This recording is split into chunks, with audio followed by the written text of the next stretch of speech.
હવે આગળનો જે ટોપિક છે એ છે સરફાયસી એક્ટ 2002ની અંદર આ કાયદો બનાવવામાં આવેલો હતો સરફાયસી એક્ટ. તો સરફાયસી એક્ટ જે છે એ is one of the most important topic અથવા તો આ ટોપિક આ કાયદો જે છે ને એ અત્યંત મહત્વનો કાયદો છે. આપણે જોયું કેમ મહત્વનો છે, કારણ કે આપણે જોયું કે બેંક પાસે લાસ્ટ રિસોર્ટ છેલ્લો રસ્તો કયો છે પૈસા કઢાવવા માટેનો, તો છેલ્લો રસ્તો એ છે કે જે કોઈ પણ વસ્તુ કોલેટરલ મૂકેલી છે, કોઈ પણ વસ્તુ ગીરવે મૂકેલી છે અથવા સામેવાળી પાર્ટી જે લોન બૂચ મારી અને જતા રહે છે, તો એની પ્રોપર્ટી એની સંપત્તિ જે છે એના એસેટ્સ જે છે એને વેચી અને પૈસા પ્રાપ્ત કરવાની કોશિશ કરવામાં આવે એટલે કે આ પ્રક્રિયાને કહેવાય લિક્વિડાઇઝેશન. એટલે કે એની જે કોઈ પણ વસ્તુ જે છે એ વેચી અને પૈસા વધુ વધુ પ્રાપ્ત કરો. તો આની માટે ભારતની અંદર બે કાયદા છે, એક તો સરફાયસી એક્ટ અને આઈબીસી તો હજી હમણાં નવો આવેલો છે, એટલે કે છેલ્લા 4-5 વર્ષની અંદર આવેલો છે. પરંતુ પહેલાં તો લાંબા સમયથી સરફાયસી ચાલતું હતું, એટલે આપણે સરફાયસી જે છે એ સમજવું પડે કે આ કઈ ચીજનું નામ છે. અને ઘણી બધી વાર આમાંથી પ્રશ્ન પણ પૂછાતા હોય છે. તો 2002ની અંદર આવેલું હતું, એનું ઓરિજિન શું છે, ઓબ્જેક્ટિવ શું છે અને લિમિટેશન શું છે એ જોઈએ. 1991ની અંદર નરસિંહ રામન ફર્સ્ટ કમિટી હતી on banking sector reform. Banking સેક્ટરના રિફોર્મ માટે એમની કમિટી હતી. એણે અવલોકન કર્યું કે borrowers obtain stay orders from ordinary courts is equal to banks have difficulty recovering NPA. So debt recovery tribunals is equal to ordinary courts can't interfere in loan recovery process.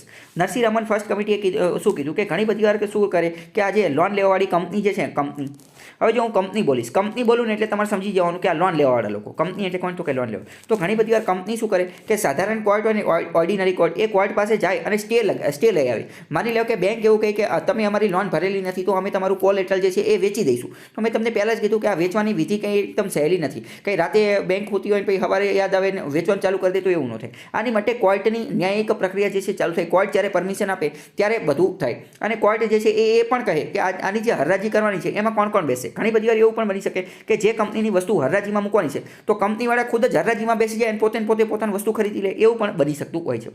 તો court આની માટેના નિયમો નક્કી કરે. તો આવા નરસિંહ રામને 1991માં એ not કર્યું કે આવા કેસમાં શું થાય છે કે ઘણી બધી વાર જે કંપની જે છે ને એટલે કે લોન લીધેલી વ્યક્તિ એ ઓર્ડિનરી કોર્ટમાં જે એને સ્ટે ઓર્ડર લઈ આવે છે અને સ્ટે ઓર્ડર લઈ આવે છે એટલે બેંક પોતાનું એનપીએ રિકવર કરી શકતી નથી, બેંક પોતાના પૈસા જે છે એ લાવી શકતી નથી, બેંકને આની અંદર ડિફિકલ્ટી થઈ છે. તો નરસિંહ રામને કીધું કે આની માટે આપણે એક કામ કરી શકીએ, ડીઆરટીની સ્થાપના કરી શકીએ. ડીઆરટી એટલે કે ડેબ રિકવરી ટ્રિબ્યુનલ, એક સ્પેશિયલ પ્રકારની ખાસ પ્રકારની કોર્ટ કે જેને આપણે ડીઆરટી ટ્રિબ્યુનલ કહીએ, ડેબ રિકવરી ટ્રિબ્યુનલ, કે જે માત્ર અને માત્ર બેંકની જે ફસાઈ ગયેલી લોન જે છે એને રિકવર કરવામાં મદદ કરશે. અને આની અંદર આ ડીઆરટી છે તો ટ્રિબ્યુનલ છે, તો આની અંદર તો બધા એક્સપર્ટ લોકો હશે. કયા એક્સપર્ટ લોકો હશે? ફાઇનાન્સ લેવલના એક્સપર્ટ લોકો હશે. તો એ લોકો જે છે એ આવા કેસની અંદર સ્ટે ઓર્ડર આપો કે ન આપો એ વ્યવસ્થિત રીતે ચેક કરી શકશે. એટલે 1993ની અંદર આની જે છે એ સ્થાપના થઈ. અને આની સ્થાપના થઈ ગઈ એટલે હવે ઓર્ડિનરી કોર્ટ, સામાન્ય કોર્ટ જે છે એટલે કે જિલ્લા અદાલત ને તાલુકા અદાલત, એ આની અંદર હવે જે છે એ શું કરશે, એ દખલ અંદાજ ઇન્ટરફિયરન્સ કરશે નહીં. તો 1991માં નરસિંહ રામનની અધ્યક્ષતા અંતર્ગત ડીઆરટીની સ્થાપના થઈ. ડીઆરટીની સ્થાપના શું લેવા થઈ? તો ભાઈ આ કોર્ટવાળો મામલો હતો એના કારણે. પછી 1998ની અંદર ફરીથી નરસિંહ રામન જે છે એ સેકન્ડ કમિટી જે છે એણે અવલોકન કર્યું કે DRT needs to be strengthen. DRT જે છે એને પણ હજી મજબૂત બનાવવાની જરૂર છે. એની અંદર હજી એટલો બધો પાવર છે નહીં, એને હજી કાયદા દ્વારા વધારે મજબૂત બનાવવાની જરૂર છે. એટલે એણે સ્ક્રુટિનાઇઝેશન, સૂક્ષ્મ તપાસ કરી અને reconstruction of financial assets and enforcement of security interest act enacted in 2002. એટલે ડીઆરટી જે છે એને મજબૂત બનાવવા માટે 2002ની અંદર જે છે એ સરફાયસી એક્ટ જે છે બનાવવામાં આવ્યો. કોઈ પણ ટ્રિબ્યુનલ જે ચાલતી હોય, બરાબર, કોઈ પણ ટ્રિબ્યુનલ, તો એ ટ્રિબ્યુનલ એટલે શું, તો કે સ્પેશિયલ કોર્ટ, ખાસ પ્રકારની અદાલત, ખાસ પ્રકાર. તો એની અંદર અમુક પ્રકારના કેસ જ આવતા હોય. અમુક પ્રકારના કેસ એટલે કે તો આપણે જોયું કે ડેબ રિકવરી ટ્રિબ્યુનલ, તો એમાં લોન રિકવર માટેના કેસ આવતા હોય. પરંતુ જે કેસ આવતા હોય તો એની પાછળ એક કાયદો હોવો જોઈએ કે આ કાયદા અનુસારના કેસ જે છે એ અહીંયા આવશે. તો એની માટે 2002માં એક કાયદો બન્યો અને કીધું કે સરફાયસી એક્ટ અનુસાર જેટલા પણ કાયદા હશે, એ જેટલા પણ કેસ હશે, સરફાયસી એક્ટ અનુસારના જેટલા પણ કેસ, એ બધા હવે ડીઆરટીમાં જશે. સરફાયસી એટલે શું, તો કે સ્ક્રુટિનાઇઝેશન એટલે કે સૂક્ષ્મ તપાસ and reconstruction of financial assets. Financial એસેટ્સનું સ્ક્રુટિનાઇઝેશન, સૂક્ષ્મ તપાસ કરવાની, અને ફાઇનાન્શિયલ એસેટ્સનું રિકન્સ્ટ્રક્શન, પુનઃનિર્માણ કરવાનું, એન્ડ એન્ફોર્સમેન્ટ એટલે કે લાગુ કરવાનું of security interest. Security interest જે છે એને એન્ફોર્સમેન્ટ લાગુ કરવાનું, એ આખાનું નામ સરફાયસી એક્ટ. પરંતુ આને સરફાયસી એક્ટ તરીકે તે બધા ઓળખતા હોય છે. તો 2002માં આ બનાવ્યું. શું લેવા બનાવ્યું? તો કે ડીઆરટીને વધારે મજબૂત બનાવવા માટે. Under SARFAESI act lenders can attach the mortgage the assets when loan is not repaid. આવા કેસની અંદર શું થાય? મોર્ટગેજનો મતલબ શું થાય? મોર્ટગેજનો મતલબ થાય કે જે કોલેટરલ મૂકેલું છે, કોલેટરલ એને વેચી દેવું, એનો મતલબ થાય મોર્ટગેજ. તો સરફાયસી એક્ટ અનુસાર લેન્ડર એટલે કે ઉધાર આપવાવાળો વ્યક્તિ એટલે કે બેંક જે છે, જો એ સામેવાળો વ્યક્તિ લોન રીપેડ કરતો નથી, ચૂકવતો નથી, તો એનું શું કરી નાખશે? મોર્ટગેજ કરી નાખશે. મોર્ટગેજ એક ટેકનિકલ શબ્દ છે જે મેં તમને સમજાવી દીધો કે જે કોલેટરલ ગીરવે વસ્તુ મૂકેલી છે એને વેચી દેવી. They can change board of directors in such companies. આવી કંપનીની અંદર જે છે એ બોર્ડ ઓફ ડિરેક્ટર પણ ચેન્જ કરી શકાય સરફા એસી એક્ટની અંદર. માની લો કે રિલાયન્સ કંપની જે છે એણે એસબીઆઈ પાસેથી લોન બૂચ મારી અને જતી રહી, તો આવા કેસની અંદર બેંક રિલાયન્સ કંપની જે છે એના બોર્ડ ઓફ ડિરેક્ટરમાં પણ ફેરબદલ કરી શકે છે સરફા એસી એક્ટ અનુસાર. પરંતુ મેં તમને કીધું કે આ બધું સરફા એસી એક્ટ અનુસાર થાય, પરંતુ એ ડીઆરટીમાં થાય. આમાં બધી ટેકનિકલ બાબતોને એ બધું પણ જોવાનું હોય. અને ટ્રિબ્યુનલમાં તમને ખ્યાલ હશે કે અમુક ફાઇનાન્શિયલ લેવલના લોકો હોય, જ્યુડિશિયલ લેવલના લોકો હોય, પરંતુ એ બધું કઈ રીતે થાય એક્ઝેક્ટ એ આપણે સમજવાનું નથી, પરંતુ આવું થઈ શકે. કેન ઓપ્શન ધેર એસેટ્સ, એમની જે એસેટ્સ છે સંપત્તિ એની હરાજી કરી શકાય. Can also sell such assets to asset reconstruction companies, asset reconstruction કંપનીને પણ અમુક પ્રકારના એમની એસેટ્સ પૂંજી જે છે એ વેચી શકાય છે.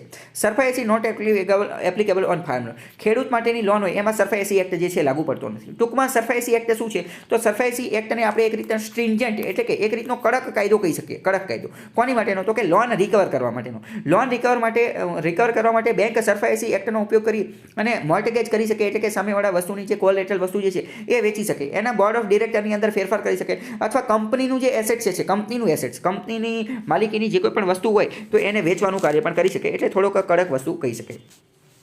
બીજું, if loan defaulters want to obtain a stay order. Loan ડિફોલ્ટરનો વ્યક્તિ શું થાય, લોન ડિફોલ્ટરનો વ્યક્તિ છે જે વ્યક્તિ લોન બૂચ મારી અને જતો રહ્યો છે, જો એ ઓબ્ટેન અ સ્ટે ઓર્ડર, એ જો આની અંદર સ્ટે ઓર્ડર લાવવા માંગે છે તો he can not go to ordinary court, તો એ આવા કેસની અંદર ઓર્ડિનરી કોર્ટમાં જઈ શકતો નથી. આ સ્ટે ઓર્ડરનો મતલબ શું, સ્ટે ઓર્ડરનો મતલબ એમ કે ભાઈ તમે આ વેચવાનું ને એ બધું કામ કરો છો મોર્ટગેજનું, તો એની ઉપર સ્ટે મૂકી દે, એટલે કે એને એ વસ્તુને એને આ થંભાવી દે, અટકાવી દે.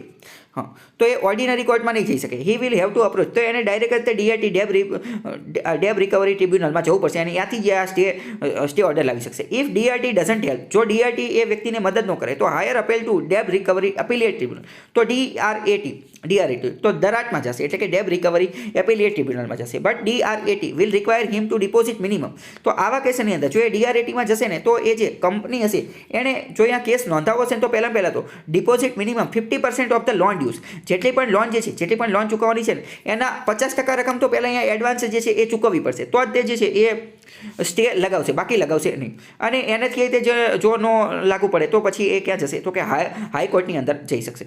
હવે સમજો અહીંયા આપણે એક મહત્વની વસ્તુ જોઈએ કે સરફા એસી એક્ટ જે છે એણે બેંકને ઘણો બધો પાવર આપી દીધો અને બેંક પોતાની લોન જે છે એ રિકવર કરી શકે. પરંતુ આવા કેસ આમાં આપણે જ્યારે સિવિલ ઓફિસર બનતા હોય તો બંને પક્ષ આપણે જોવા પડે. તો સરફા એસી એક્ટ અંતર્ગત આપણે જોયું કે બેંકને ઘણી બધી મજબૂતી પ્રદાન કરી દીધી. આ કડક કાયદો છે, બેંક ગમે એ વસ્તુ વેચી શકે ને ગમે એ કરી શકે. પરંતુ આમાં મતલબ કે બેંક માટે પોઝિટિવ, બેંક માટે ફાયદો થયો. પરંતુ આમાં એવું ન થવું જોઈએ કે કંપનીને નુકસાન જાય, એવું ન કે બેંક પોતાની મનમાની કરી અને કંપનીને ખાડે જવા દે અથવા કંપનીનું બધું વેચવાનું ને એવું બધું કામ કરે. એટલે કે આપણે કંપની પણ ઘણી બધી વાર એવું પણ બની શકે કે કંપની જેન્યુઅન પ્રોબ્લેમ અથવા જેન્યુઅન પરિસ્થિતિ જે છે એ ફેસ કરી રહી છે, એવું પણ બની શકે. એટલે આપણે બંનેનું જોવું પડે. એટલે કંપનીને પણ ધ્યાનમાં રાખી અને શું કીધું કે ભાઈ તમારે સ્ટે ઓર્ડર લાવો છે તો વાંધો નહીં, લેતા હો ક્યાંથી, તો કે ડીઆરટીમાંથી. ડીઆરટી તમારી મદદ નથી કરતી તો ડીઆરટીની ઉપર જાઓ કે ડેબ રિકવરી એપીલિએટ ટ્રિબ્યુનલ, તો કે ડીએઆરટીની અંદર જાઓ. એ તમારી મદદ નથી કરતી તો હાઈકોર્ટની અંદર જાઓ. ઓકે, ખ્યાલ આવ્યો. પછી જોઈએ which lenders have SARFAESI powers. હવે આપણે જોઈએ કે કયા લેન્ડર પાસે, કઈ લોન આપવાવાળો કયો વ્યક્તિ, એટલે કે ઉધાર આપવાવાળા કયા વ્યક્તિ પાસે સરફા એસી પાવર છે, તો કે ઓલ ટાઈપ્સ ઓફ બેંક, બધી બેંક જે છે એ સરફા એસીનો ઉપયોગ કરી શકે છે. એચએફસી હાઉસિંગ ફાઇનાન્સ કંપની જે છે એ બધી સરફા એસીનો ઉપયોગ કરી શકે છે. If an NBFC fulfills two condition, જો એનબીએફસી બે શરતોનું પાલન કરતી હશે તો એ સરફા એસીનો પાલન કરી શકે છે. NBFC having an asset size of 100 crore or more, કોઈ એનબીએફસી પાસે 100 કરોડ કરતાં વધારેનું જે એસેટ હોય અને સાયમલ્ટેનિયસલી અને સાથે સાથે તે 50 લાખની ઓછામાં ઓછી 50 લાખની લોન આપેલી હોય તો એ સરફા એસી પાવરનો ઉપયોગ કરી શકે છે. જેમ કે Bajaj Finserv, Reliance capital, Muthoot finance. ખ્યાલ આવ્યો. પૂછાઈ જશે કે સરફા એસી પાવરનો કોણ ઉપયોગ કરી શકે, તો બધી બેંક કરી શકે, બધી હાઉસિંગ ફાઇનાન્સ કંપની કરી શકે, એટલે કે ઘરની લોન લેવા માટે જે ચાલતી હોય. અને એનબીએફસી પણ કરી શકે, પરંતુ બે શરત પાલન થવી જોઈએ અને બંને શરત એક સાથે પાલન થવી જોઈએ. એવું નહીં કે એક થાય છે ને એક ન થતી, બંને એક સાથે, કે 100 કરોડ કરતાં વધારનું એસેટ્સ અને 50 લાખ ઓછામાં ઓછી 50 લાખની લોન લીધેલી હોવી જોઈએ. સુપ્રીમ કોર્ટે જજમેન્ટ આપેલો હતો શું કે yes cooperative banks also have SARFAESI powers. 2020ની અંદર સુપ્રીમ કોર્ટે કીધું કે કોઓપરેટિવ બેંક જે છે ને એ પણ સરફા એસી પાવરનો ઉપયોગ કરી શકશે. હવે હું તમને એક પ્રશ્ન પૂછીશ કે આ જે સરફા એસી પાવરનો ઉપયોગ કરવો એ બેંક માટે સારી વસ્તુ છે કે ખરાબ વસ્તુ છે? યસ, તો કે બેંક માટે સારી વસ્તુ છે કે બેંક ફટાફટ સ્ટ્રિન્જન્ટ કડક રીતે કાયદાનું પાલન કરાવી અને પોતાની લોન રિકવર કરી શકશે. જ્યારે કંપની માટે સારી વસ્તુ છે કે ખરાબ વસ્તુ છે, તો કે કંપની માટે નેગેટિવ વસ્તુ છે, કંપની માટે ખરાબ વસ્તુ છે, કારણ કે એમને તો લોન લઈ લીધી છે પરંતુ એમને પ્રોબ્લેમ છે. તો કોઓપરેટિવ બેંકને પણ સુપ્રીમ કોર્ટે જે છે એ અલો પરમિશન આપી દીધી. કોન્સ્ટિટ્યુશન બંધારણની અંદર 7મી અનુસૂચિની અંદર જોઈએ તો યુનિયન લિસ્ટની અંદર જોઈએ એટલે કે કેન્દ્રીય યાદીની અંદર જોઈએ તો એન્ટ્રી 43ની અંદર આપેલું છે incorporation regulation and winding up of trading કોર્પોરેશનનું રેગ્યુલેશન કરવાનું છે, ઇન્કોર્પોરેશન અથવા વાઇન્ડિંગ અપ બંધ કરવાનું છે, ઇન્ક્લુડિંગ બેન્કિંગ, ઇન્સ્યોરન્સ અને financial corporators but not including cooperative societies. તો કોઓપરેટિવ સોસાયટીઝ જે છે એ જે છે કેન્દ્ર યાદીમાં નથી આવતી, પરંતુ બાકી બેન્કિંગ ને ઇન્સ્યોરન્સ ફાઇનાન્શિયલ આ બધી વસ્તુ જે છે એ કોની અંદર આવે છે તો કે એ કેન્દ્ર યાદીમાં આવે છે. જ્યારે 45ની અંદર જોઈએ તો બેન્કિંગ જે છે એ પણ કોની અંદર આવે છે કેન્દ્ર યાદીની અંદર આવે છે. ઓકે, 2007ની અંદર જોઈએ તો કોર્ટે judgement said unions SARFAESI act doesn't apply to cooperative society.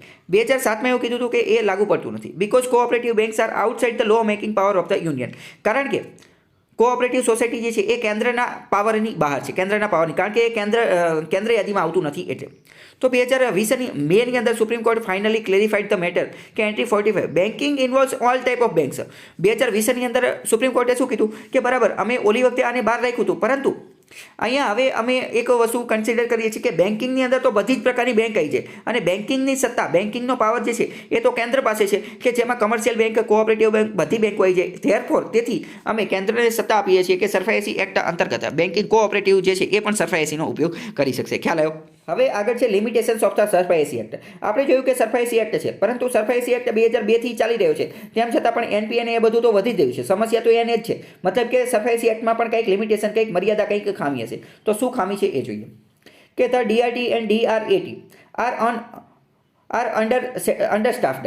આ ડીઆરટી અને ડીઆરટી જે છે એની અંદર સ્ટાફ પૂરતો હોતો નથી, એટલે કે man power, lack of man power, વ્યવસ્થિત પૂરતો સ્ટાફ નથી. 1 લાખ કરતાં વધુ કેસ છે પેન્ડિંગ હતા 2016ની અંદર. So case will go on year and the debtor will remain in possession of assets. ઘણો લાંબો સમય થાય અને કેસમાં તારીખ પે તારીખ જતી રહે અને કંઈ થતું નથી. અને ઘણી બધી વાર કેવું થતું હોય કે આ જે એસેટ્સ જે છે, પૂંજી જે છે એ જે ડેપ્ટર હોય એટલે કે જેણે લોન લીધેલી હોય એની જ હદમાં આવતું હોય. તો આવા કેસની અંદર ઘણી બધી વાર કેવું થાય કે ઘણી બધી વાર માની લો કે જે કંપનીવાળા જે છે, કંપનીને ખબર જ હોય કે આ પોતાનું એસેટ્સ છે, આ પોતાનું એસેટ્સ છે અને એની ઉપર જ તે લોન લીધેલી છે. તો ઘણી બધી વાર કંપની શું કરે કે હવે ખબર પડી જવાની છે કે આપણે કેસ હારવાના છે, તો ધીમે ધીમે એ જે પોતાની એસેટ્સ, પોતાની પૂંજી જે છે ને એ વેચવાનું ચાલુ કરી દે, એ ધીમે ધીમે વેચવાનું ચાલુ કરી દે. તમને એવું લાગે એ વેચે કઈ રીતે? સરફાયસી એક્ટ ના પાડે, હજી તો કેસ ચાલુ હોય એટલે એ વચ્ચે વેચી દે. અથવા તો એવું પણ બની શકે કે કોઈ એસેટ હોય, એની વેલ્યુ, મશીન હોય અથવા વ્હીકલ હોય, તો આવા કેસની અંદર તો શું થાય, સમય સાથે એની વેલ્યુ, એની કિંમત જે છે એ ઘટતી જાય.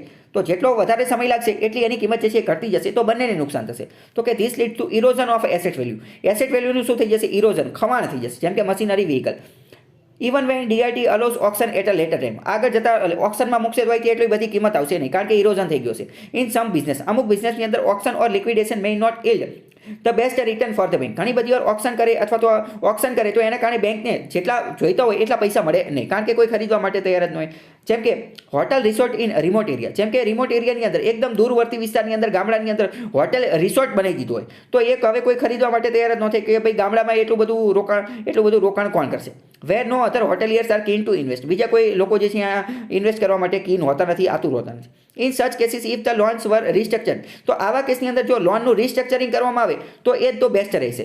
રિસ્ટ્રક્ચરિંગ એટલે કે વ્યાજદર ઘટાડે અથવા ટેન્યુઅર વધારે અથવા નવા પાર્ટનર જે છે ફાઇન્ડ આઉટ કરે. ધેન બેંક કુડ સાલ્વેજ મોર વેલ્યુ. તો બેંકને જે છે વધુ પૈસા મળે. પરંતુ સરફાયસી એક્ટ જે છે ડઝન્ટ ફેસિલિટેટ સચ આર્બિટ્રેશન. પરંતુ સરફાયસી એક્ટ અંતર્ગત આ પ્રકારનું આર્બિટ્રેશન એટલે કે મધ્યસ્થાની જોગવાઈ કરવામાં આવેલી નથી. So government came up with a new law IBC. એટલે કે સરફાયસીનું એક સૌથી મોટું જે ડ્રોબેક, ખામી હતી તો એ કહી હતી કે આર્બિટ્રેશન, એમાં કોઈ આર્બિટ્રેશનની વાત ન હતી. અને મેં તમને કીધું કે અમુક કેસની અંદર જો એ વસ્તુ વેચવામાં આવશે તો તે બેંકને સારો એવો પ્રોફિટ નહીં થાય. બેંક માટે સારી વસ્તુ કહે છે કે બેંક માટે સારી વસ્તુ એ છે કે જે નવો પાર્ટનર ગોતે અને નવો પાર્ટનર જે છે એ ઉદ્યોગ, ધંધો, વેપાર, બિઝનેસ જે છે એ ચલાવે અને એમાંથી પ્રોફિટ કરે અને બેંકના હપ્તા જે છે એ ભરી દે, એ બેંક માટે સારી વસ્તુ રહે છે. પરંતુ એવી કોઈ જોગવાઈ, મધ્યસ્થીની જોગવાઈ સરફાયસીમાં હતી નહીં, એટલે આઈબીસી લોન્ચ કર્યું. આર્બિટ્રેશન એટલે કે મધ્યસ્થીનો મતલબ શું? અહીંયા બે પાર્ટી છે. એક પાર્ટી છે બેંક કે જેણે લોન આપેલી છે અને બીજી પાર્ટી છે કંપની કે જેણે લોન લીધેલી છે, પરંતુ જે કંપની જે છે એની પાસે એની એવી હાલત નથી કે હવે એ લોન પરત ચૂકવી શકે, અથવા તો એની એવી ઈચ્છા નથી કે એ લોન ચૂકવવા માંગે છે. બેમાંથી કોઈ પણ વસ્તુ હોઈ શકે છે. તો આવા કેસની અંદર શું થઈ શકે કે એક મધ્યસ્થી વ્યક્તિ આવી જાય, આર્બિટ્રેશન આવી જાય અને બેંક અને કંપનીની વચ્ચે જે છે સમાધાન કરાવે. એ એવું કહે કે વાંધો નહીં, હાલો આ કંપની જે છે ને એનો થોડોક હિસ્સો વેચી દઈએ અથવા તો એ કોઈ પણ વસ્તુ કહી શકે છે. મધ્યસ્થી અંતર્ગત સમાધાન કરાવવાની કોશિશ કરે. બેંક અને કંપનીની વચ્ચે શું કરે? સમાધાન કરાવવાની કોશિશ કરે. એને આપણે કહીએ મધ્યસ્થી, એટલે કે જે દલાલ તરીકેનું કાર્ય કરે, બંને વચ્ચે કંઈક સમાધાન સ્વરૂપે પહોંચવાની કોશિશ કરે, એને આર્બિટ્રેશન કહીએ. ખ્યાલ આવ્યો કે? તો હવે આપણે જોયું રિકવરી અંતર્ગત બે કાયદા હતા. રિકવરી અંતર્ગત એક પહેલો કાયદો હતો સરફાસી એક્ટ, જેના વિશે આપણે ડિટેલમાં જોઈ લીધું. બીજો કાયદો છે આઈબીસી. આઈબીસી છે insolvency and bankruptcy code 2016. Insolvency પહેલા તો ઇન્સોલ્વન્સીનો મતલબ શું થાય? ઇન્સોલ્વન્સી અને બેંક કરપ્સી. ઇન્સોલ્વન્સીનો મતલબ થાય કે દિવાલિયું, કે હવે મેં દેવાળિયું ઘોષિત કરી દીધું છે. દેવાળિયું ઘોષિત કરી દેવું એનો મતલબ શું? એનો મતલબ એમ કે હવે મેં જેટલી પણ લોન લીધેલી છે એ પરત ચૂકવવાની મારી પાસે ઓકાત નથી, મારી પાસે પૈસા નથી, કે મારી પાસે કોઈ એવી સંપત્તિ નથી કે હું એ વેચી અને તમે આપી દઉં. એટલે કે ટૂંકમાં વાત કરીએ તો એની વેલ્યુ હવે એકદમ ડાઉન થઈ ગઈ છે, આબરૂના કાકરા થઈ ગયા છે, કે હવે એની ઓકાત જ નથી કે લોન પાછી ઘોષિત કરી પરત ચૂકવી શકે. તો જ્યારે કોઈ વ્યક્તિ જે છે પોતાની જાતે આવી રીતે ઇન્સોલ્વન્સી ઘોષિત કરતો હોય છે, અને આપણે બંધારણની અંદર પોલિટીની અંદર ઘણી બધી પોસ્ટમાં એવું જોયેલું છે કે અમુક પોસ્ટ એવી હોય તો એમાં જે વ્યક્તિએ ઇન્સોલ્વન્સી એટલે કે નાદારી ઘોષિત કરી દીધી હોય, ઇન્સોલ્વન્સી માટે એક્ઝેક્ટ ગુજરાતી શબ્દ કયો છે? નાદારી. કે જે વ્યક્તિએ નાદારી ઘોષિત કરેલી છે તો એ રાષ્ટ્રપતિની ચૂંટણી ન લડી શકે, એમપીની, એની અમુક ઘણી બધી પ્રકારની જે ચૂંટણી જે છે એ લડી શકે નહીં, અને ઘણી બધી એવી પોસ્ટ છે કે જે અહીંયા રહી શકે નહીં. કેમ? કારણ કે હવે એણે નાદારી ઘોષિત કરી દીધી છે. એનો મતલબ એમ કે હવે એની કોઈ ઓકાત જ બચેલી નથી, એની હવે કોઈ વેલ્યુ બચેલી નથી, એની એકદમ સમાજમાં કે કોઈ પણ જગ્યાએ કોઈ ઇજ્જત આબરૂ બચેલી નથી. ઓકે, તો insolvency and bankruptcy code 2016 એ શું કહે છે? તો આની માટે પહેલાં આપણે અમુક શબ્દ કીવર્ડ જે છે એ સમજવા પડશે. તો પહેલાં અમુક કીવર્ડ સમજીએ. પહેલો કીવર્ડ છે ઓસી. ઓસી એટલે કે ઓપરેશનલ ક્રેડિટર. ઓપરેશનલ ક્રેડિટરની અંદર કોણ આવે? ક્રેડિટર એટલે કે ઉધાર આપવાવાળો વ્યક્તિ, લોન આપવાવાળો વ્યક્તિ, એટલે કે બેંક હોઈ શકે, બેંક. પરંતુ એ ઓપરેશનલ એટલે કે કાર્યરત હશે. આની અંદર કોણ હોઈ શકે? તો કે સપ્લાયર હોઈ શકે, કસ્ટમર હોઈ શકે, કોન્ટ્રાક્ટર હોઈ શકે. આ બધા કયા હશે? તો કે ઓપરેશનલ ક્રેડિટર. સોરી, ક્રેડિટર એટલે કે લોન લેવાવાળો વ્યક્તિ. સોરી, મારી ભૂલ છે. ક્રેડિટર એટલે કોણ? તો કે લોન લેવાવાળો વ્યક્તિ. ક્રેડિટ કાર્ડ વાપરતા હોય તો ક્રેડિટ કાર્ડ કોણ વાપરે? ક્રેડિટ એટલે કે લોન લેવી, ક્રેડિટ એટલે કે લોન લેવાવાળો વ્યક્તિ. તો લોન લેવાવાળો વ્યક્તિ કોણ હોઈ શકે? સપ્લાયર હોઈ શકે, કસ્ટમર હોઈ શકે, અથવા કોન્ટ્રાક્ટર હોઈ શકે. પછી બીજું આવે એફસી. એફસી એટલે કે ફાઇનાન્શિયલ ક્રેડિટર. ફાઇનાન્શિયલ ક્રેડિટર એટલે લોન આપવાવાળા વ્યક્તિ. એ જે એફસી જે છે ફાઇનાન્શિયલ, નાણાકીય રીતે લોન આપવાવાળા વ્યક્તિ. તો એ બેંક હોઈ શકે, એનબીએફસી હોઈ શકે, બોન્ડ હોઈ શકે, અથવા અધર ડેબ સિક્યુરિટી હોલ્ડર હોઈ શકે, અથવા હોમ બાયર, ઘર ખરીદવાવાળા હોઈ શકે. આ બે વસ્તુ આપણે જોઈ લીધી, ઓસી અને એફસી. ઓસી એટલે ઓપરેશનલ ક્રેડિટર એટલે કે લોન લેવાવાળો વ્યક્તિ. એફસી એટલે કે ફાઇનાન્શિયલ ક્રેડિટર એટલે કે લોન દેવાવાળો વ્યક્તિ. If an individual or partnership firm or company defaults on a business loan of X lakh or more, then financial creditor approach National Company Law Tribunal to initiate a proceeding under the IBC code. માની લો કે આમાં પહેલાં તો IBC ક્યારે લાગુ પડે? અમુક રકમ કરતાં વધારેની લોન હોય ને ત્યારે જ લાગુ પડે. અમુક રકમ એ કેટલી રકમ તો એ દર વખતે ફરતી રહેતી હોય છે. અત્યારે કોરોનામાં પાછી ફેરવી રાખી છે, એટલે એ તમે એકવાર જોઈ લેજો. તો માની લો કે આવા કેસની અંદર લોન ડિફોલ્ટ કરવામાં આવે તો શું થાય? તો ફાઇનાન્શિયલ ક્રેડિટર જે છે, ફાઇનાન્શિયલ ક્રેડિટર એટલે કે એફસી એટલે કે લોન આપવાવાળા વ્યક્તિ એટલે કે બેંક શું કરશે? નેશનલ કંપની લો ટ્રિબ્યુનલ પાસે જશે, NCLT, national company law tribunal પાસે જશે, અને એને જઈ અને એમ કહેશે કે ઇનિશિએટ, શરૂઆત કરો. કોની શરૂઆત કરો? પ્રોસિડિંગ્સની, કાર્યવાહીની. કોની કાર્યવાહી? તો કે આઈબીસી અનુસાર કાર્યવાહીની શરૂઆત કરો. એનસીએલટી જે છે એની 10 જેટલી બ્રાન્ચ છે આખા ભારતની અંદર, અને ઈ ફાઇલિંગની સુવિધા પણ એ ધરાવે છે. એનસીએલટી જે છે એ એક્સેપ્ટ ઓર રિજેક્ટ એપ્લિકેશન વિધિન 14 ડેઝ. 14 દિવસની અંદર એનસીએલટી નક્કી કરી નાખશે કે આ જે ફાઇનાન્શિયલ ક્રેડિટર એટલે બેંકની જે આ અરજી જે છે એને હું અપ્રૂવ કરું કે ડિસઅપ્રૂવ કરું, એ નક્કી કરી નાખશે 14 દિવસમાં. ઇફ એનસીએલટી, જો એનસીએલટી આ એપ્લિકેશન, આ અરજી બેંકની એટલે કે ફાઇનાન્શિયલ ક્રેડિટરની મંજૂર કરી દેશે, than it will grant moratorium. તો એ જે છે એની ઉપર મોરેટોરિયમ લગાવી દેશે 180 દિવસ અથવા 270 દિવસનું. So no other lender can unilaterally attach assets under SARFAESI act. મોરેટોરિયમનો મતલબ શું થાય? રોક લગાવી દેવી. એટલે કે આવા કેસની અંદર એની ઉપર રોક લગાવી દે, એક રીતનો સ્ટે.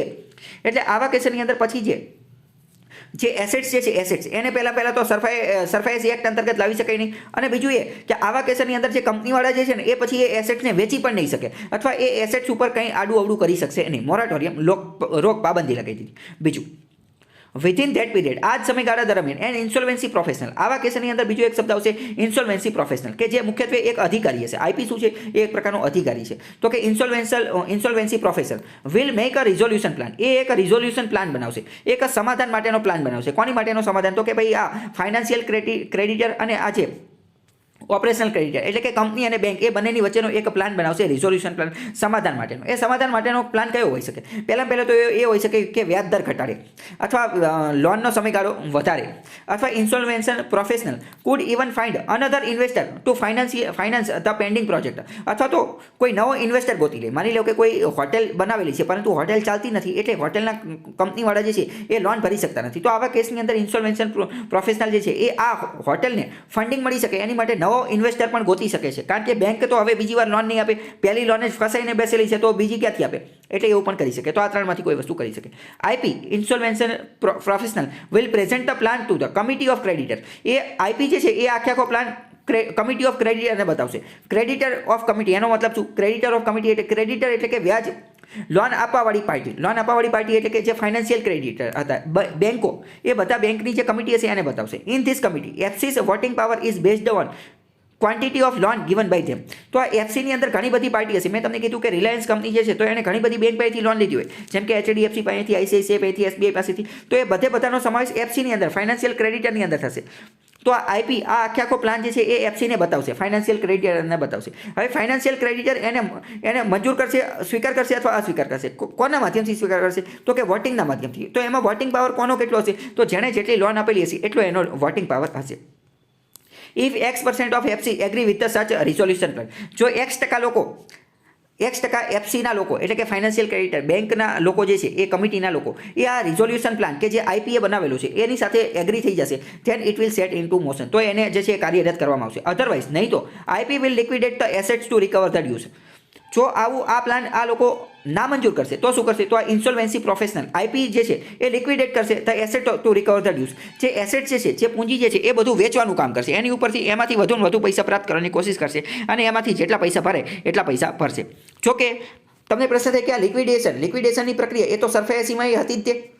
એક મિનિટ, તો સરફાયાસીમાં તો હતી જ તે, પરંતુ અહીંયા નવી વસ્તુ શું હોય કે આર્બિટ્રેશન કરવામાં આવ્યું. કોના દ્વારા? તો કે આઈપી દ્વારા, ઇન્સોલ્વેન્સી પ્રોફેશનલ દ્વારા. અને આના અંતર્ગત એક મધ્યસ્થીનું કાર્ય કરવામાં આવશે કે નવો ઇન્વેસ્ટર, નવો પાર્ટનર કેવું ગોતી અને કંપનીને પણ ફાયદો રહે અને બેંકને પણ ફાયદો રહે એવી રીતે. આપણે જોઈએ કે આઈબીસીનું અપીલ સ્ટ્રક્ચર શું છે, એટલે કે આમાં અપીલ કઈ રીતે કરી. If borrower is individual or partnership firm at DRAT or SARFAESI act. આની અપીલ કઈ રીતે કરી શકે? જો બોરોવર જે છે, ઉધાર લેવાવાળો વ્યક્તિ, લોન લેવાવાળી કંપની એ ઇન્ડિવિડ્યુઅલ છે અથવા પાર્ટનરશિપ છે, તો એ પહેલાં ક્યાં જશે? ડેબ રિકવરી ટ્રિબ્યુનલમાં, એની ઉપર એની અપીલેટ ટ્રિબ્યુનલમાં અને એની સરફાયાસી એક્ટ અંતર્ગત કાર્ય કરશે. અથવા તો if borrower is a company, માની લો કે બોરોવર જે છે એ ખાલી કંપની જ છે. આમાં શું હતું? ઇન્ડિવિડ્યુઅલ હતી અને પાર્ટનરશિપ હતી, ભાગીદારી મંડળી. પરંતુ જો એ કંપની છે તો એ ડાયરેક્ટ ક્યાં જશે? નેશનલ કંપની લો અપીલેટ ટ્રિબ્યુનલની અંદર, ડાયરેક્ટ નેશનલ કંપની લો અપીલેટ ટ્રિબ્યુનલની અંદર અપીલ કરી શકશે. કોના અંતર્ગત? કંપનીઝ એક્ટ અંતર્ગત. આ એનક્લેટની સ્થાપના થયેલી છે એના અંતર્ગત. IBC code is not applicable to the following defaulter. જે અમુક એવા લોકો છે કે જેણે હજી લોન ભરેલી નથી, લોન ડિફોલ્ટ બૂચ માની અને જતા રહે છે, તો નીચેના લોકો જે છે એની ઉપર નહીં લાગુ પડે. પહેલું તો વિલફુલ ડિફોલ્ટર હશે એની ઉપર આ લાગુ પડશે નહીં. વિલફુલ ડિફોલ્ટરનો મતલબ શું થાય? વિલફુલ ડિફોલ્ટરનો મતલબ એવો થાય કે એ વ્યક્તિ ખુદ આ લોન ભરી શકે છે, લોન ચૂકવી શકે છે, પરંતુ એ જાણી જોઈ અને જે છે એ ડિફોલ્ટ કરે છે. જાણી જોઈ અને લોન જે છે એ ભરતો નથી. આ borrower who has the capacity to repay but he is not repaying the loan. Example, Vijay Mallya was declared wilful defaulter by SBI. એટલે તો તમને એવું લાગે કે ભાઈ એ ખુદ લોન ભરી શકે છે તોય તે ભરતો કેમ નથી? તો એની પાછળનું કારણ એ હોય કે ભાઈ વિજય માલ્યા તો એની ખુદની પાસે તો એટલી બધી સંપત્તિ હોય, પરંતુ એને જે લોન લીધેલી હોય ને એ કંપનીના નામે લીધેલી હોય, કંપનીના નામે. તો મેં તમને આની પહેલાં સમજાવેલું છે કે કંપની જે છે એને પણ એક લીગલ પર્સનની એન્ટિટી ગણવામાં આવી છે, લીગલ પર્સન. તો પછી બેંકે જે લોન રિકવર કરવાની છે એ તો કંપની પાસેથી રિકવર કરવાની હોય, કંપની પાસેથી. એ પછી વિજય માલ્યાની બધી વસ્તુ વેચી શકે નહીં. કંપની અંતર્ગત કંપનીની જે બધી વસ્તુ હોય એ વેચી શકે, પરંતુ કંપનીની વસ્તુ એટલી ખાડે ગઈ હોય કે હવે એનેથી કંઈ મેળ આવે નહીં. એટલે પહેલાં વાત કરીએ તો વિલફુલ ડિફોલ્ટર જે છે આમાં લાગુ પડશે નહીં, એ આમાં નહીં લાગુ પડે. કેમ નહીં લાગુ પડે? કારણ કે હવે એ પોતે જ જાણી જોઈને જેમ કહે છે કે હવે મારે પૈસા ભરવા જ નથી.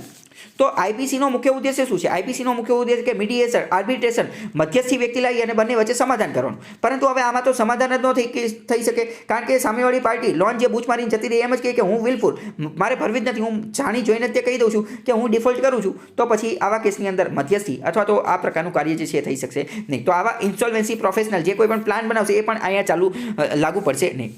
પહેલી વસ્તુ. બીજું, ઇનકેપેબલ ડિફોલ્ટર એટલે કે અસમર્થ વ્યક્તિ. A borrower whose loan amount loan account is in NPA for more than a year, 1 વર્ષ કરતાં પણ એનપીએનું એકાઉન્ટ જે છે એ વધારે છે, and he has no capacity to repay even partial loan amount, એવો ડિફોલ્ટર કે જેની ઓકાત જ નથી, જેની કેપેસિટી જ નથી, કે જે અસમર્થ છે કોઈ પણ લોનના પૈસા ચૂકવવા માટે, તો એની ઉપર પણ આ લાગુ પડશે નહીં. તો જે વિલફુલ ડિફોલ્ટર અને ઇનકેપેબલ ડિફોલ્ટર જે છે એ આઈબીસી અંતર્ગત લાગુ પડતા નથી, આઈબીસી અંતર્ગત લાગુ પડતા નથી. અને આપણે જોયું એવી રીતે જો આઈબીસીના ચુકાદાથી કોઈ કંપનીને વાંધો હોય, આઈબીસીના ચુકાદાથી, આઈબીસી જે નિર્ણય લે છે એ નિર્ણયથી જો કોઈ કંપનીને વાંધો હોય તો એ કંપની નેશનલ કંપની લો અપીલેટ ટ્રિબ્યુનલની અંદર જે છે એ ફરિયાદ નોંધાવી શકે છે. આપણે બંને વસ્તુનું જોવાનું છે. તો એક રીતે જોઈએ ને તો આ નેશનલ કંપની લો અપીલેટ ટ્રિબ્યુનલને આ જે બધી અપીલ કરવાની વસ્તુ જે છે એ કંપનીના હથિયારો છે, એ કંપનીના. જ્યારે આઈબીસી અને સરફાઈસી એક્ટ જે છે એ કોના હથિયાર છે? તો કે બેંકના હથિયાર છે લોન રિકવર કરવા માટેના. Above two categories of borrowers are not eligible for IBC resolution process. તો આપણે જોયું વિલફુલ અને ઇનકેપેબલ ડિફોલ્ટર જે છે એ આઈબીસી અંતર્ગત આવતા નથી. Their assets will be directly liquidation under SARFAESI act. તો આવા લોકોનું શું કરવાનું? આવા લોકોનું જે એસેટ છે, જે પૂંજી જે છે એ ડાયરેક્ટ તે સરફાઈસી એક્ટ અંતર્ગત એનું લિક્વિડાઇઝેશન કરવાનું, એટલે કે એને વેચી નાખવાનું અને એમાંથી જેટલા પૈસા મળે એ અંદર બાટી દેવાના. હવે 2018ની અંદર આઈબીસીની અંદર અમેન્ડમેન્ટે સુધારો કર્યો હતો. શું સુધારો કર્યો હતો એ જોઈએ. તો કે permits government to modify norms when applying IBC for MSME. જ્યારે એમએસએમઈ અંતર્ગત એમએસએમઈની ઉપર આઈબીસી કોડ લગાવવાનો હશે ને તો સરકાર એના નિયમોની અંદર ફેરફાર કરી શકશે. કારણ કે એમએસએમઈ જે છે એની અંદર બધા નાના ઉદ્યોગો હોય, એ જનરલી જે છે એક બેંક પાસેથી લોન જે છે એ બૂચ મારવાનો એમનો અધિકાર ઓછો હોય, એમનો એટલો બધો એવો ઈરાદો હોય નહીં. અને આમે તે એમએસએમઈને હંમેશા સંરક્ષણ આપવાનું સરકાર કાર્ય કરતી હોય છે. પછી બીજું, RERA registered building, home or office buyers are classified as financial credited. RERA અંતર્ગત નોંધણી પામેલી જે બિલ્ડિંગ હશે, જે ઘર પણ હોઈ શકે અને ઓફિસ પણ હોઈ શકે, એના ખરીદવાવાળા લોકો જે છે એને ફાઇનાન્શિયલ ક્રેડિટર ગણવામાં આવશે. તો એફસી એટલે કે ફાઇનાન્શિયલ ક્રેડિટર. તો ફાઇનાન્શિયલ ક્રેડિટરનો મતલબ શું? ફાઇનાન્શિયલ ક્રેડિટરનો મતલબ કે જે લોન આપવાવાળી પાર્ટી જે છે, એટલે લોન આપે છે, એટલે કે જેની અંદર આપણે બેંકનો સમાવેશ કરેલો હતો એ. તો જો કોઈ વ્યક્તિ રેરા દ્વારા નોંધણી પામેલું ઘર ખરીદે છે અથવા રેરા દ્વારા નોંધણી પામેલી ઓફિસ ખરીદે છે, તો એ ખરીદવાવાળો વ્યક્તિ એટલે કે બાયર જે છે એને પણ એફસી ગણવામાં આવે છે, એટલે કે ફાઇનાન્શિયલ ક્રેડિટર ગણવામાં આવશે. તમને એવું લાગે એવું કેમ? એવું એટલા માટે કે જો માની લો કે કોઈ વ્યક્તિએ ઘર ખરીદેલું છે, ઓફિસ ખરીદેલી છે, અને આવા કેસની અંદર જો બિલ્ડર જે છે, બિલ્ડર એ પોતાનો પ્રોજેક્ટ સમયાંતરે જે છે એ સમયસર પૂરો કરતો નથી, તો આવા અનેબલ ટુ રીપે ધ લોન, તો આવા કેસની અંદર જે છે એ પોતાનો પ્રોજેક્ટ સમયસર પૂરો કરતો નથી, તો કોઈ પણ વ્યક્તિ જે છે, કોઈ પણ વ્યક્તિ કે જેણે આ ખરીદેલું છે એ શું બની જશે? Financial creditor. અને જે વ્યક્તિ ફાઇનાન્શિયલ ક્રેડિટર હોય તો એ આઈબીસી અંતર્ગત જે બિલ્ડર જે છે એની ઉપર પ્રક્રિયા, કાર્યવાહી જે છે એ શરૂ કરી શકે છે. તો પ્રશ્ન ડાયરેક્ટ પૂછાઈ જશે કે રેરા અંતર્ગત નોંધણી પામેલું હોમ અને ઓફિસ ખરીદવાવાળો બાયર, ખરીદનાર વ્યક્તિ જે છે એ ફાઇનાન્શિયલ ક્રેડિટર છે? તો કે હા છે, આઈબીસી અનુસાર. અને એ સુધારો કરી અને પછી નક્કી કર્યું. અને આની અંદર આપણે જોઈએ તો ફાઇનાન્શિયલ ક્રેડિટરને એક વોટિંગ પાવર હોય. તો વોટિંગ પાવર કઈ રીતે હશે? તો કે home buyers will have voting power in IBC resolution process. તો એવા કેસની અંદર હોમ ખરીદવાવાળા લોકો, હોમ બાયરને પણ વોટિંગ પાવર મળશે. It decrease the voting requirement for the faster resolution. પરંતુ એમનો જે વોટિંગ પાવર જે છે એ ઓછો હશે. કેમ ઓછો હશે? કારણ કે સમજો કે 100 જણા એ ઘર લીધેલું છે, એક બહુ મોટી બિલ્ડિંગ બને છે, અહીંયા 100 ફ્લેટ છે, 100 જણાએ 100 ફ્લેટ છે, તો 100 લોકો અલગ અલગ જે છે એ મંતવ્ય આપે, એટલે એમનો વોટિંગ પાવર ઓછો રાખેલો છે. સબ્જેક્ટિવિટી જે છે, સબ્જેક્ટિવિટી એ ઘટે એટલા માટે. Lenders voting requirement. લેન્ડર એટલે કે ઉધાર આપવાવાળો વ્યક્તિ, લોન આપવાવાળો વ્યક્તિ, બેંક, એનું વોટિંગ રિક્વાયરમેન્ટ આપણે જોઈએ બિફોર અને આફ્ટર. પહેલાં કેટલું હતું અને અત્યારે કેટલું છે? તો કે રૂટીન ડિસિઝન, સામાન્ય નિર્ણય લેવા માટે પહેલાં જે છે એ 75% વોટિંગ હોવું જોઈએ, પરંતુ હવે ઓછું કરીને કરી નાખ્યું કે હવે જો 51% લોકો માની જશે, 51% લોકો માની જશે તો પણ સામાન્ય નિર્ણય લઈ શકાશે. કી ડિસિઝન્સ, મોટા ડિસિઝન જેમ કે અપોઇન્ટમેન્ટ ઓફ આઈપી તરીકે કોની નિમણૂક કરવી, extending deadlines for the resolution પ્રોસેસની સમયમર્યાદા કેટલી વધારવી, અપ્રુવિંગ ધ રિઝોલ્યુશન પ્લાનને અપ્રૂવ કરવું. તો આની માટે પહેલાં વોટિંગ હતું 75%, એ ઘટાડી અને કરી નાખ્યું 66%. આ બધું વોટિંગ આપશે કોણ? તો આ બધું વોટિંગ એફસી આપશે. એફસી એટલે કે ફાઇનાન્શિયલ ક્રેડિટર, કે જે લોન આપવાવાળા વ્યક્તિ જે છે એ બધા આપશે, એ બધા આની અંદર વોટ કરશે. પછી વિથડ્રોઈંગ રિઝોલ્યુશન પ્લાન ફ્રોમ એનસીએલટીમાંથી જે રિઝોલ્યુશન પ્લાન જે છે એને વિથડ્રો રદ કરો છે. તો પહેલાં એ મહત્વનું નહોતું, પરંતુ અત્યારે 90% છે. ખ્યાલ આવ્યો કે નહીં? હવે પછી આગળ જતાં 2019ની અંદર આઈબીસીની અંદર 2 વાર સુધારા કર્યા. IBC code first amendment act અને સેકન્ડ અમેન્ડમેન્ટ એક્ટ. હવે અહીંયા તમે થોડુંક ધ્યાન રાખજો. આઈબીસી માટે તમારે કેટલું યાદ રાખવાનું છે? અત્યાર સુધી આઈબીસીમાં મેં જેટલું ચલાવ્યું એ બધે બધું કામનું છે. અત્યાર સુધી જે ચલાવ્યું એ બધું કામનું છે. ગમે ત્યારે આઈબીસી ઉપર પ્રશ્ન પૂછે તો અત્યાર સુધી મેં ચલાવ્યું એ લખવાનું. અને હવે જે આ 2019 પછી સુધારા થઈને ઓલું થઈને પેલું થઈને એ બધું એટલું બધું કામનું છે નહીં. એ બધું લેસ યુટિલિટી છે. એમની ઉપયોગિતા ઓછી છે અથવા એનો કોસ્ટ બેનિફિટ પણ ઓછો છે. કારણ કે આ 2019માં વારંવાર 2 વાર સુધારા કર્યા.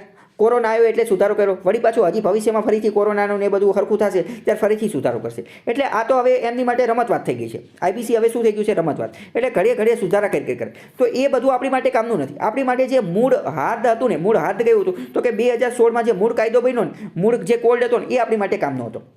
બાકી આ જે છે એ હવે અત્યારે હું તમને ઉપરથી ચલાવી દઉં છું કારણ કે એટલું બધું કામનું નથી. આ બધું કરંટ અફેર્સની અંદર આવશે. તો કે IBC code first amendment act 2019માં પહેલો સુધારો કર્યો. તો 2019ની અંદર પાર્લામેન્ટ સંસદે નીચેના ફીચર એની અંદર એડ કર્યા. કયું? Must finish entire process within 330 દિવસ. એવું કીધું કે 330 દિવસની અંદર સંપૂર્ણ પ્રક્રિયા જે છે એ પૂરી કરી નાખવાની. શરૂઆતમાં આ સમય મર્યાદા કેટલી હતી? 180 થી 270 દિવસની હતી. એટલે કે આઈબીસીની સંપૂર્ણ પ્રક્રિયા લિક્વિડાઇઝેશનની કરો કે ગમે એ કરો એ બધી આખી વિધિ જે છે બેંકની અને કંપનીની વચ્ચે સમાધાન થઈ જવું જોઈએ. એ કેટલા? 330 દિવસની અંદર થઈ જવું જોઈએ. પહેલાં એ 180 થી 270 હતો. તો આવી આંકડાકીય માહિતી હશે. ઇફ ટુ મેની એફસીસ, જો ઘણા બધી એફસી હશે, ફાઇનાન્શિયલ ક્રેડિટર ઘણા બધા હશે, જેમ કે હોમ બાયર, તો આવા કેસની અંદર they may appoint a representative. તો આ બધા લોકો શું કરે? પોતાનો એક પ્રતિનિધિ જે છે એની નિમણૂક કરી શકે to attend committee of creditor, કે જે કમિટી ઓફ ક્રેડિટરની મિટિંગની અંદર હાજર રહેશે. ફોર એક્ઝામ્પલ સમજો કે 100 જણા જે છે એણે ઘર લીધેલું છે, તો 100 જણા જે છે એ મિટિંગની અંદર હાજરી આપી શકે એવું ન બની શકે. એટલે એ લોકો પોતાનો એક પ્રતિનિધિત્વ નક્કી કરી નાખે અને એને એમ કહે કે તું જે છે એ નામનો વ્યક્તિ પ્રતિનિધિ નક્કી કરો કે તું મારી બદલે જે છે એ અહીંયા જજે અને વોટિંગને એ બધું આપજે, એવું નક્કી કર્યું. તો એ એક રીતે વાંચીએ તો ખબર એ કંઈ એટલું બધું કામનું નથી. પ્રિલિમ્સમાં પૂછાઈ શકે પણ એ રીતે હવે પૂછવાની શક્યતા ઓછી છે કારણ કે 1-2 વર્ષ જૂનું કરંટ અફેર્સ છે એટલે. કારણ કે બીજું ઘણું બધું પૂછવા લાયક છે. એટલે આઈબીસી કોડમાં 2019માં બીજો અમેન્ડમેન્ટ થયો એ શું છે? તો કે introduction in parliament following feature કે IBC complaints can be made only if the loan amount is minimum or minimum lenders are wide. IBC ની પ્રક્રિયા તો ચાલુ કરી શકાશે જો લોન અમાઉન્ટ જે છે એ આટલા કરતાં વધુ છે અથવા ઓછામાં ઓછા આટલા લેન્ડર છે એવી બધી. ધીસ ઇઝ ટુ ડિસ્કરેજ જે કમ્પ્લેન્ટ જે છે ફ્રીઓલેસ, એટલે કે વારંવાર જેમ તે ફરિયાદો આઈ ન કરીને એની માટે આ કર્યું. If the government head given any license, permit, registration, etc., then it will not be cancelled while IBC proceedings are going on. જ્યારે IBC proceedings ચાલતી હશે તો સરકારે કોઈ લાયસન્સ કે પરમિશન રજિસ્ટ્રેશન આપેલું છે તો એ કેન્સલ કરવામાં આવશે નહીં. જેમ કે દારૂની કંપની હશે તો એવું નહીં કે ભાઈ તમે આ કંપનીનું લાયસન્સ રદ કરે છે. Fencing from any kind of criminal proceedings, આના અંતર્ગત એવું નક્કી કરવામાં કે ક્રિમિનલ પ્રોસિડિંગ્સ ચાલુ કરવામાં નહીં આવે કારણ કે જે કંપનીવાળા જે છે કંપનીવાળા તો એ કોઈ ક્રિમિનલ નથી, એની ઉપર બધી જે છે એ ક્રિમિનલ પ્રક્રિયા જે છે એ ચાલુ કરી શકાશે નહીં. આઈબીસી અંતર્ગત એવી પણ આ સુધારો કરી નાખ્યો કે after IBC restructuring, if a new partner joins, takes over in business, he will be given immunity from criminal proceedings against offences committed by the previous promoters. એટલે કે માની લો કે કંપનીની અંદર નવો કોઈ પાર્ટનર આવેલો છે તો એ નવા પાર્ટનર જે છે એની ઉપર ક્રિમિનલ પ્રોસિડિંગ નહીં ચાલે. જૂના પાર્ટનર લોકોએ જે ઓફેન્સ ગુના કરેલા છે એની બદલ. Plus many other technical changes, બીજા ઘણા બધા ટેકનિકલ ચેન્જ કર્યા હતા અને મેં તમને કહી દીધું કે આમાં એટલું બધું કંઈ ધ્યાન રાખવાની જરૂર નથી. આઈબીસીનો જે શરૂઆતનો પાર્ટ મેં તમને કીધું એ મહત્વનો છે, બીજો મહત્વનો નથી. ખ્યાલ આવ્યો?